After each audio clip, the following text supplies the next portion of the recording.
Bueno, soy Juan Enrique Pi, soy abogado de profesión, soy un hombre homosexual y soy activista de la comunidad LGBTI. Me he dedicado toda mi carrera profesional a los derechos humanos, a la defensa de grupos históricamente discriminados, eh,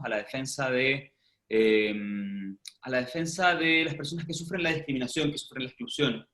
Y eso lo he hecho desde distintos espacios. Lo he hecho desde el gobierno, participé en la Secretaría General de la Presidencia durante el segundo mandato de la expresidenta Michelle Bachelet, donde particularmente fui parte del equipo coordinador de la Agenda de Derechos Humanos del gobierno antes de que existiera la subsecretaría respectiva, ¿verdad? Que empezó, si no me equivoco, si mal no recuerdo, el año 2017, a finales de 2017 o principios de 2018. También fui parte de Fundación Todo Mejora, fui director de Fundación Todo Mejora, una fundación encargada de prevenir el suicidio de niños, niñas y adolescentes LGBTI víctimas de bullying en sus establecimientos educacionales, y por lo tanto ahí también tuve una importante labor en la defensa de derechos humanos, y desde luego, desde el año 2017 hasta el año 2019, la mayor parte de mi vida profesional la dediqué a la presidencia de Fundación Iguales, una fundación que se encarga de promover, defender y proteger los derechos de la comunidad LGBTI, donde me tocó hacer distintas cosas. Me tocó impulsar políticas públicas con distintos gobiernos, ¿verdad? Impulsamos la circular trans, la circular 0768 de la Superintendencia de Educación, que permitió que niños, niñas y adolescentes trans pudieran educarse en sus establecimientos educacionales con respeto a su identidad de género. Me tocó también tramitar proyectos de ley, donde participé en la tramitación de la ley de identidad de género, donde participé en la tramitación de la ley de adopción, donde pudimos revertir la postura del gobierno respecto a impedir que las parejas del mismo sexo pudieran iniciar procedimientos de adopción, y también la tramitación del proyecto de ley de matrimonio igualitario. Y también desde Fundación Iguales me ha tocado, en razón de mi profesión, litigar ante los tribunales de justicia en el reconocimiento de las familias diversas, donde lo más importante que he hecho en mi vida ha sido ganar el caso de Atilio y sus dos mamás, ¿verdad? En junio del año pasado, cuando por primera vez un tribunal de familia de Chile estableció que efectivamente existía un niño que tenía dos madres y que por lo tanto debía ser inscrito como tal ante el registro civil. Y por lo tanto esa experiencia que he desarrollado a lo largo de mi vida profesional es lo que me motiva a hoy en día ser candidato constituyente. Bueno, me postulo principalmente porque los derechos humanos siguen siendo una deuda muy importante en este país. Y no me refiero simplemente a las deudas de derechos humanos respecto de los crímenes de la dictadura entre 1973 y 1990, sino que me refiero principalmente, aunque también, sino que también a la vulneración de derechos humanos que han existido tanto en democracia como a raíz del estallido. Yo creo que hoy en día, si algo hemos aprendido en los últimos años, es que efectivamente Chile tiene todavía un largo camino hacia el respeto irrestricto de los derechos fundamentales en cuanto derechos inherentes a todas las personas, que son irrenunciables, inalienables, imprescriptibles, y por lo tanto que deben ser protegidos por el Estado. Como mi vida profesional la he dedicado a esa materia, es que quiero poner a disposición de los vecinos y vecinas de Las Condes, Vitacura, Lo Barnechea, Peñalolén y La Reina, esta experiencia para la defensa de los derechos fundamentales en la redacción de la nueva Constitución. Eso como punto uno.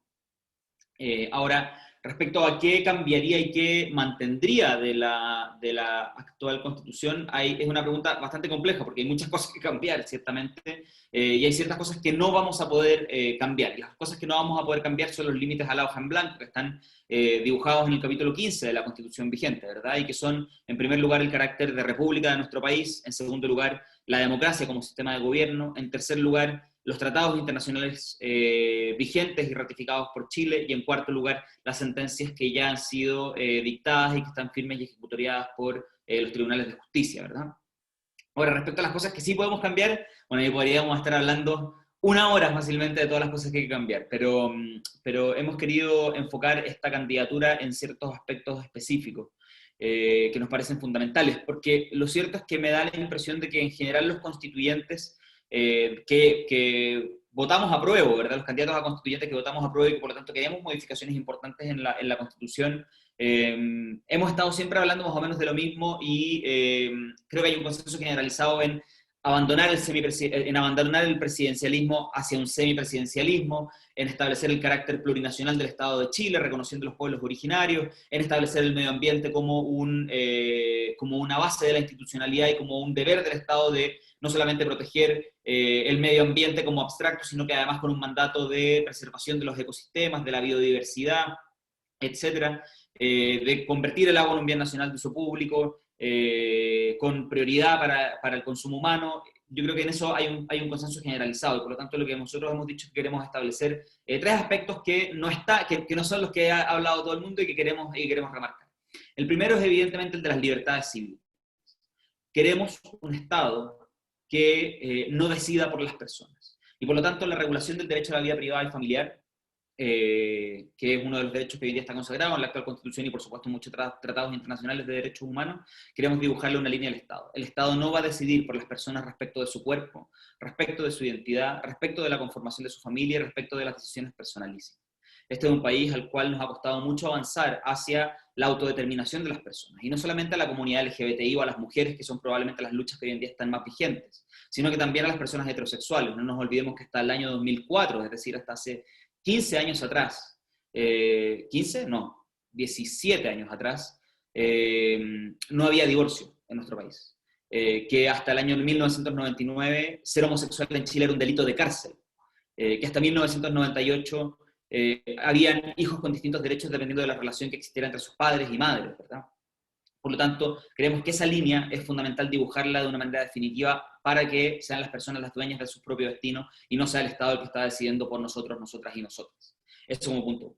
Como punto 2, queremos también establecer el mandato expreso del Estado y la consagración expresa del derecho de niños, niñas y adolescentes a una vida libre de violencia y discriminación.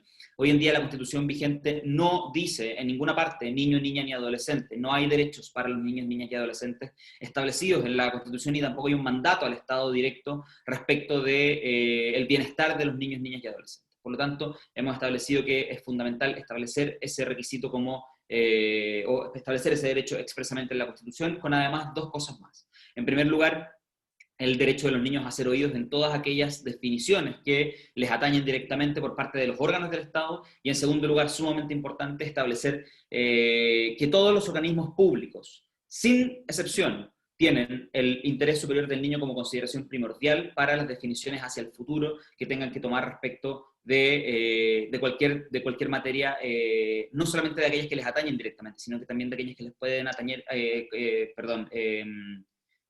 afectar indirectamente, ¿verdad? Eso como punto 2.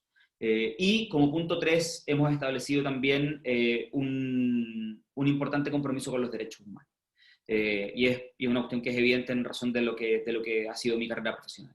Lo primero es establecer evidentemente que los derechos humanos y que los tratados de derechos humanos tienen carácter constitucional y por lo tanto se deben interpretar junto con la Constitución como un único cuerpo. En segundo lugar, consagrar a nivel constitucional la institucionalidad de derechos humanos existente en nuestro país, que hoy en día está constantemente bajo ataque. También nos parece una cuestión sumamente importante. Y en tercer lugar, muy importante, que toda educación que provenga del Estado, incluida la de las Fuerzas Armadas y de orden, debe tener un componente obligatorio en materia de derechos humanos. Hoy en día no es una obligación del Estado educar en materias de derechos humanos, ni en ciudadanía, ni en educación cívica, y por lo tanto creemos que es fundamental que toda educación tenga un componente obligatorio respecto a estas materias, porque no solamente requerimos que los y las estudiantes sean buenos abogados, o buenas ingenieras, o buenos médicos, o buenas artistas, requerimos que también sean buenos y buenas ciudadanas. Por lo tanto, nos parece también que ese es un mandato fundamental para el Estado. Yo en 3 palabras me definiría como dialogante, como Mateo,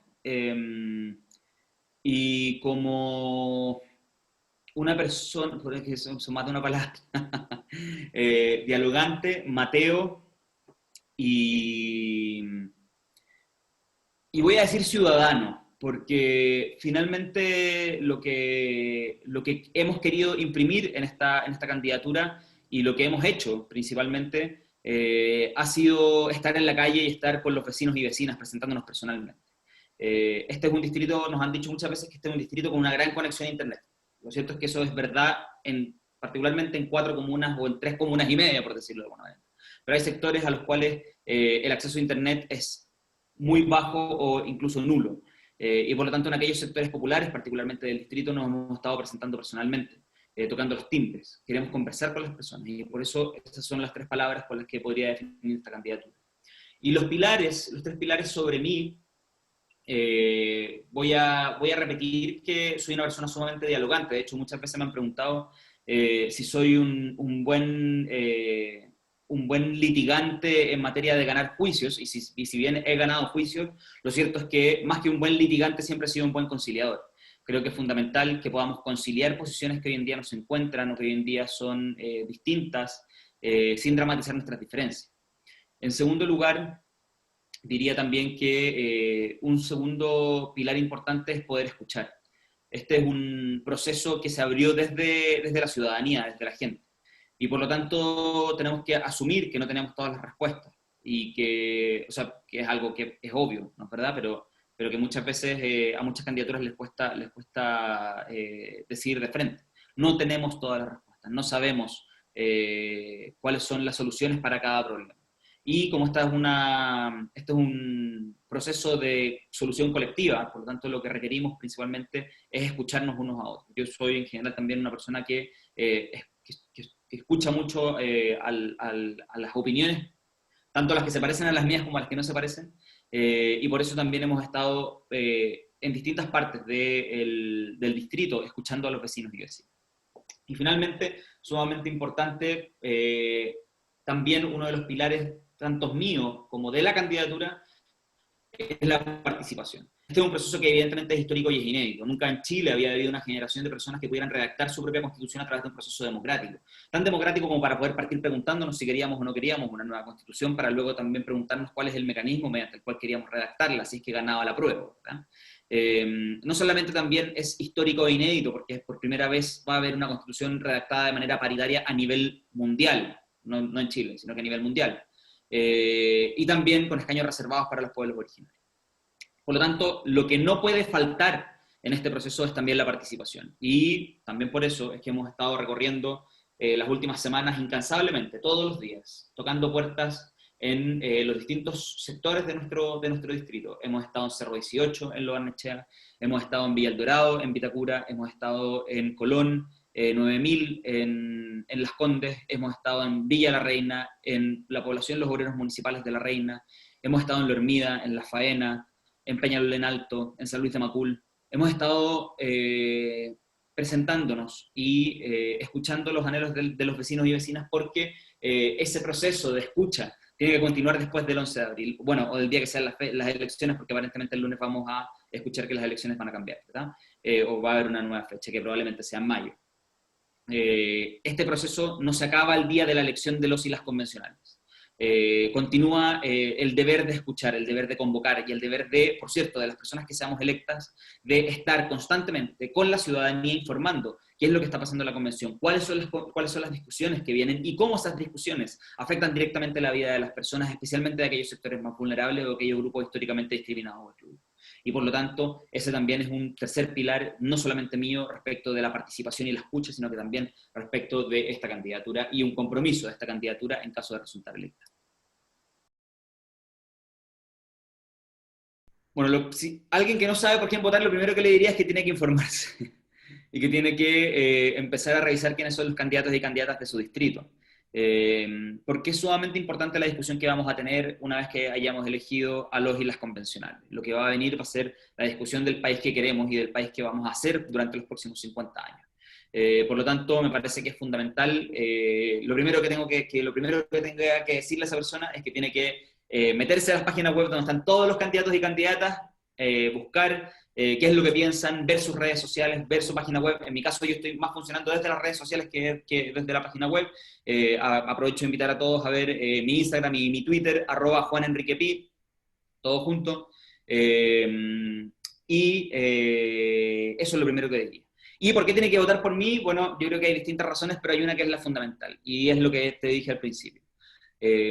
Los derechos humanos son una deuda en nuestro país.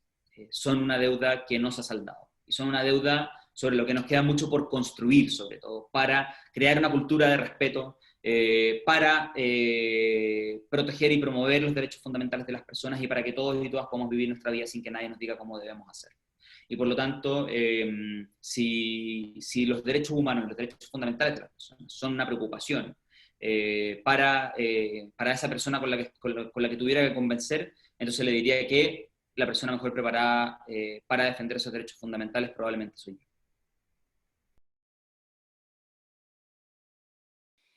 La principal respuesta a eso es que esta es la constitución de ustedes. Esta es la constitución de los niños, niñas, adolescentes y de los jóvenes. Yo soy relativamente joven, yo tengo 36 años. Soy harto más viejo probablemente que los estudiantes que hoy en día están en el colegio, ¿verdad? Pero aún así esta constitución es para ustedes. Esta constitución es para las generaciones del futuro, las personas que la redactemos o las personas que ya tenemos, no sé, que estamos llegando a los 40 años o que tenemos más de 40 años, vamos a vivir no mucho tiempo bajo esta constitución. Y por eso me parece tan importante que la nueva constitución consagre ese derecho que te hablaba antes, el derecho de niños, niñas y adolescentes a una vida libre de discriminación y violencia. Porque finalmente todo este proceso y todo este diálogo y todo este andar para la construcción del Chile del futuro es precisamente para ustedes. Y por lo tanto, si ustedes no se involucran, si ustedes no se informan, si ustedes no están constantemente revisando y analizando cómo cada una de esas discusiones va a afectar lo que podamos hacer y no podamos hacer, no solamente respecto de nuestras vidas, sino que respecto del medio ambiente, respecto de la biodiversidad, respecto de nuestro patrimonio cultural, por cierto, algo muy importante de lo que se habla poco, respecto de cómo repartimos el poder, respecto de cómo instalamos mecanismos de participación efectivos para las generaciones que vienen, entonces no sé quién lo va a hacer. Es fundamental que los jóvenes, los adolescentes, estén activos y vigilantes respecto de cada conversación que va a ocurrir, no solamente a partir del 11 de abril o de la fecha en que salen las elecciones, sino que ya están ocurriendo. Este es un debate de ideas y es un debate del país que soñamos, del país que va a ser para ustedes. Y por tanto que estén atentos y atentas a lo que se va a discutir es algo fundamental.